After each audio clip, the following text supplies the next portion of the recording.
جب کسان ہل چلاتا ہے اور فصل پکتی ہے تو چڑیاں آ کے اس فصل کو چگ جاتی ہیں، کچھ دانے اٹھا کے لے جاتی ہیں۔ تو روایت میں آتا ہے کہ وہ اٹھائے ہوئے جو دانے چڑیاں لے گئی ہیں، اللہ ان کو بھی اس کسان کے نامہ اعمال میں صدقے کے ثواب میں لکھتا ہے۔ تو یہ دین ہے ہمارا۔ ما وعدہ فی امرا فیا صدقہ، جو تم کمائی بیوی کو لا کے دیتے ہو، اس کے منہ میں رکھتے ہو، برگر کھلاتے ہو تو بیوی کو جا کے تم جو چیز کھلاتے ہو لا کے، اور اس سے وہ خوش ہوتی ہے اور تمہیں بھی اس سے مسرت ہوتی ہے، تو فرمایا کہ وہ جو تم نے کمائی کر کے لقمہ لا کے بیوی کے منہ میں دیا اور وہ خوش ہوئی، تو فرمایا تمہارا وہ بھی نامہ اعمال میں صدقے کے کھاتے میں لکھا جائے گا۔ تمہارا دین تو کتنا آسان دین ہے، تمہارا دین تو اتنا اچھا دین ہے۔ صرف یہ ہے کہ نیت کے فرق سے میں نے کہا چور اور چوکیدار بنتا ہے، اس نیت کے قبلے کو درست کرنا ہے، اس لیے اس کو ثلث دین کہا گیا ہے، انما الاعمال بالنیات۔ تو ہم اس کے لیے جیتے ہیں، میری زندگی کا مقصد تیرے دین کی سرفرازی، میں اسی لیے مسلمان، میں اسی لیے نمازی، بات ختم۔ ہم بس اسی کے لیے جی رہے ہیں، اسی کا حکم ہے۔ اپنی اولاد کی اچھی تربیت کرو، ان کو دین کے سپاہی بنانا ہے، اس کو اللہ کے مطیع اور فرما بردار بندے بنانا ہے۔ اس کے لیے جو تم کوشش کر رہے ہو تو تمہارا یہ صدقہ لکھا جا رہا ہے۔ تم مجاہد فی سبیل اللہ ہو، تم اپنی اولاد کے لیے اس لیے کمائی کر رہے ہو کہ ان کو جو ہے وہ اللہ کا ایک مطیع بندہ بنانا ہے۔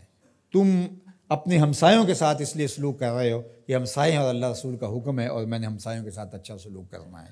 تم رشتہ داروں کے ساتھ نبھا رہے ہو ان کے تلخ رویوں کے باوجود بھی کہ اللہ رسول کا حکم ہے، لہٰذا میں توڑ تو نہیں سکتا، لہٰذا اللہ اس کا بھی تمہیں اجر عطا کرے گا۔ ان تلخ رویوں کا تمہیں تمہارے نامہ اعمال میں اجر و ثواب لکھا جائے گا جو تم سہتے ہو اور برداشت کرتے ہو۔ تم سردی سہتے ہو، تم گرمی سہتے ہو، تم مشکلیں سہتے ہو، تو یہ ساری تمہارا دین ہے۔ چونکہ تمہارے دین کو اللہ نے بہت خوبصورت بنایا ہے، تمہارا دین اور تمہاری دنیا الگ نہیں ہے۔ ایک صحابی کو حضور نے دیکھا کہ وہ بہت کمزور تھا، تو فرمایا کہ تمہاری یہ کیا حالت ہے، تم اتنے کمزور ہو؟ اس نے کہا میں نے اللہ سے ایک دعا مانگی تھی، شاید وہ قبول ہو گئی ہے۔ فرمایا کیا ہوا؟ میں نے دعا مانگی تھی اللہ جو آخرت کے حصے کے دکھ ہیں وہ بھی دنیا پہ بھیج دے اور میری آخرت صاف ہونی چاہیے، تو شاید میری دعا قبول ہو گئی ہے، اور مجھے بہت ساری بیماریاں، دکھ اور اذیتیں ہیں جنہوں نے مجھے گھیر رکھا ہے۔ تو اس پر حضور خوش ہونے کی بجائے اسے ناراض ہو کے کہا کہ تو نے یہ کیوں کہا کہ آخرت کے حصے کے دکھ دنیا پہ آ جائیں؟ تو نے یہ کیوں نہیں کہا ربنا آتنا فی الدنیا حسنۃ وفی الآخرۃ حسنہ، اللہ مجھے اس جہان میں بہتریاں دے دے، اس جہان میں بہتریاں دے دے۔ تو یہ زندگی اچھی جئیں، اچھی سواری، اچھی بیوی اور کشادہ مکان، انسان کی خوش قسمتی سے، مسلمان کی، مومن کی خوش قسمتی سے بتایا گیا ہے۔ اچھا اللہ آپ کو گھر دے، اس میں آسودہ رہیں، اللہ آپ کو اچھی فرما بردار نیک صالحہ بیوی دے، بہت اچھی بات ہے۔ اللہ آپ کو اچھی گاڑی دے دے تو اس میں کوئی گناہ نہیں ہے، کوئی برائی نہیں ہے، اچھی بات ہے۔ یہ نہیں ہے کہ دین یہ ہے کہ آپ اپنے تن کے کپڑے بھی اتار کے پھینک دیں اور سردی میں ننگے ہو کے بیٹھ جائیں، یہ کوئی دین ہے، یہ نہیں ہے۔ ہمارا دین کیا ہے؟ تمہاری نیت کا قبلہ درست ہو، تمہیں جو ملتا ہے تھوڑا ہے یا زیادہ اس پہ تم راضی ہو۔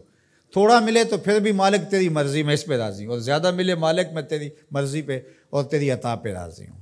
تھوڑا ملے تو صبر کرے، زیادہ ملے تو بانٹنا شروع کر دے، بات ختم ہو گئی۔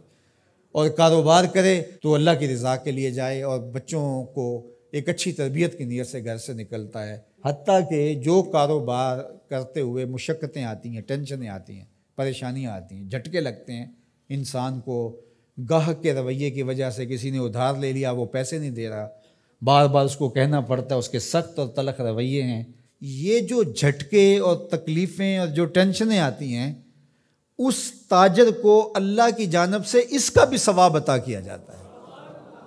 تو یہ کتنی کرم نوازی ہے اس کی، اور کتنی رحمت ہے اس کی جو اللہ تعالیٰ نے اہل ایمان پہ رکھی۔